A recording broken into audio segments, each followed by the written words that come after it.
Danstan newspaper has carried a story whereby the DCI who swore the affidavit that implicated Justice Kantai to the murder of our client, my client, Top Cohen, has said he was duped to sign that affidavit.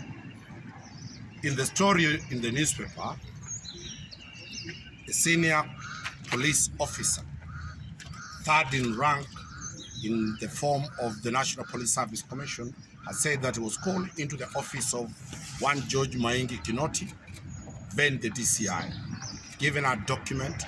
He signed that document. Later, he wrote a memo to the Attorney General in 2021. That memo recanting that he never swore that affidavit. Very critical issues arise as the advocates for Top Cohen. Was Top Cohen murdered? Yes, every Kenyan knows Top Cohen was murdered. Were people charged? Yes. 2 people were charged. We went to court demanding for Justice Kantai to be also charged because of the heinous murder that was occasioned on our client, the late Top Cohen. We filed a petition in court demanding that Top Cohen was murdered, and the evidence of the DCI, the forensic evidence, linked Top, the judge, to that, to be at the scene of the offense. In the same affidavit, the DCI places the judge at Parkland Sports Club. In his affidavit, the judge says he was at Parkland Sports Club playing golf. Not any Kenyan, not anybody can say that there is golf at Parkland Sports Club. 2, if an officer of that rank, if it's true, he's saying he has sworn an affidavit, we, as the lawyers for Top Cohen, are in all matters in the High Court and of Top Cohen. We are demanding that affidavit, so that we have that affidavit that John Gashomo has sworn, to the effect that he's recanting his earlier affidavit. It's not there. It is actually hot air because we don't have that affidavit. 2, he says in the story that he told the AG through the Solicitor General 2021. Why is this story now coming when George Kinoti is no longer in office? Why couldn't it come earlier enough? 3rd, there is a floodgate of trying to clean very many criminal cases in court. Is this also an attempt to make sure that the killers of Top Cohen do not face the law, so that the DPP will move to court and stop the prosecution of already those ones who are in court? 4th, what is the net impact on the Kenyan government vis-a-vis the international relationships of other countries? Top Cohen was a Jew. He was an Israeli. He was also a citizen of Netherlands. What do we tell the whole world? That this country is very unsafe for foreigners, and they can be slaughtered and be killed, and nobody is held culpable? 4th, the DCI, who has left, is already sued because of a decision by the DPP not to charge Kantai. We have seen a lot of drama going on.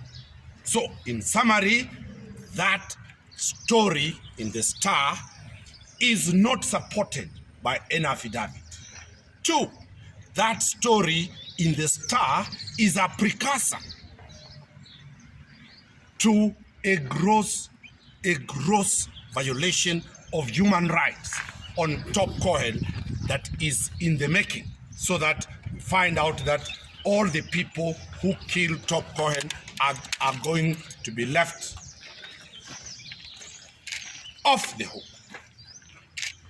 We demand, and as we say, we demand a response from the Acting Inspector General of Police. We know very well, after George Kinoti left office, people were promised to apply to get the jobs of the Director of Criminal Investigation. Officer who has sworn this affidavit applied for the job. Too bad, was not even shortlisted to be among the contestants, the 10 who went for the interview. Is it sour milk? Is it crying too late out of that promise to be the next DCI? Is it a way to tarnish the name of George Kinoti, who was left as a DCI? Third, the evidence in court is a forensic evidence.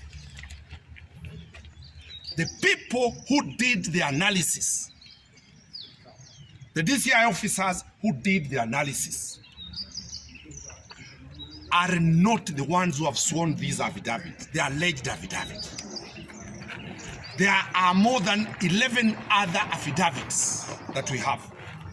There are more than 11 other affidavits we have of DCIs in support of this matter. So, this is a very dirty game to ensure that one, Top Cohen does not get justice as it is now. And the other issue we are asking, none of the other media houses have this story. None of the other media houses have any of the affidavits.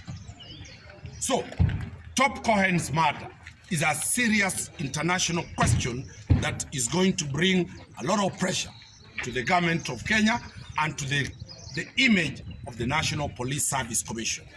We will pursue to ensure that the killers of Top Cohen are brought to book, and we are not going to cede any ground whether the Star newspaper is in the process of trying to clean the name of the judge and the name of the alleged killers of Top Cohen.